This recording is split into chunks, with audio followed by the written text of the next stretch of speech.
같은 경우는 자 이게 아까 제가 얘기한 그 검찰 이 권력 이게 왜 심각하냐면 사람들이 이제 과거에 군인 시대 군사 정권 같은 경우에는 막 그냥 곤봉으로 패고 막 이런 게 보였잖아요 눈에. 근데 지금은 눈에 안 보인단 말이에요. 뭔가 이상하긴 한데 잘 안 보여. 근데 보세요. 얼마 전에 재벌들이 떡볶이 먹으러 끌려갔죠. 사실상. 근데 그분들이 왜 거기까지 갔을까? 그 바쁜 분들이. 거기서 왜 떡볶이 먹고 있었을까? 그 금융감독원장이 같은 패거리잖아요. 그죠? 그리고 그게 뭐죠? 금융과 관련된 모든 정보를 쥐고 있죠. 그죠? 이거 심각한 거죠. 그러면 예를 들어서 은행들도 마찬가지, 금융기관들도 마찬가지예요. 그래서 예를 들어서 어디에 어떤 좀 부당한 대출을 혹은 부당한 어떤 여신을 얼마 전에 그런 거 있었잖아요. 폴란드에다가 대출해주고 하는 거 무기 관련해서. 맞아요.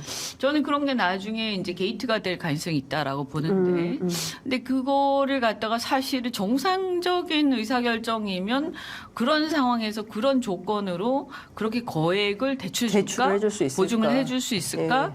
안 된다고 저는 보거든요. 그런데 그것을 어느 날 갑자기 이복형 금감원장하고 대통령하고 몇몇이서 전혀 서민들의 금리에 대해서 관심도 없다가 평소에 갑자기 금리를 막 얘기를 하면서 금리로 폭리를 취하고 있다. 금리 정사를 하고 있다. 막 난리를 치고 조사를 해야 된다. 뭐 수사를 해야 된다. 이런 식의 분위기가 몰아갔죠. 굉장히 공포 분위기로.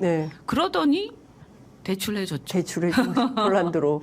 그러면서 이제 이런 것들이 인과관계가 사실 어떻게 입증이 될지에 따라서 나중에 배임도 될 수 있고 직권남용도 될 수 있는데 저는 뭐냐 지금 이런 일이 비일비재한 것 같다 느낌이. 그래서 관치가 판을 치고 있는데 이 관치의 수단이 또 검찰과 이런 여러 가지 정보들이 되고 있고요. 경찰도 이상민을 통해서 지금 장악한 거 아닙니까?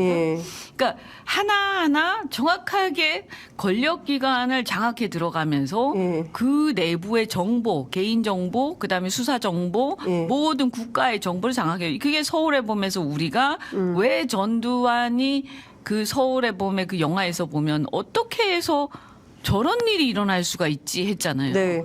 그 당시에 다 죽었죠. 대통령 죽었죠. 그다음 경호실장 문제됐죠.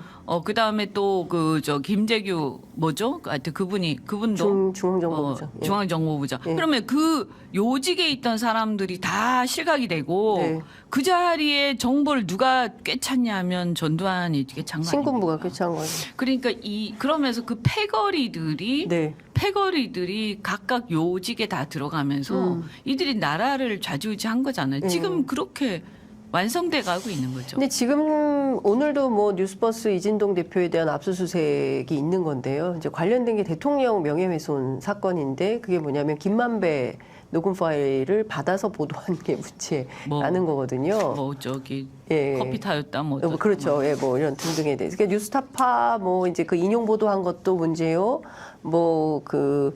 하여튼 지금 언론이 주요 타겟이에요. 그러니까 비판 보도하는 비판 언론에 대해서 재갈 물리기. 그렇죠.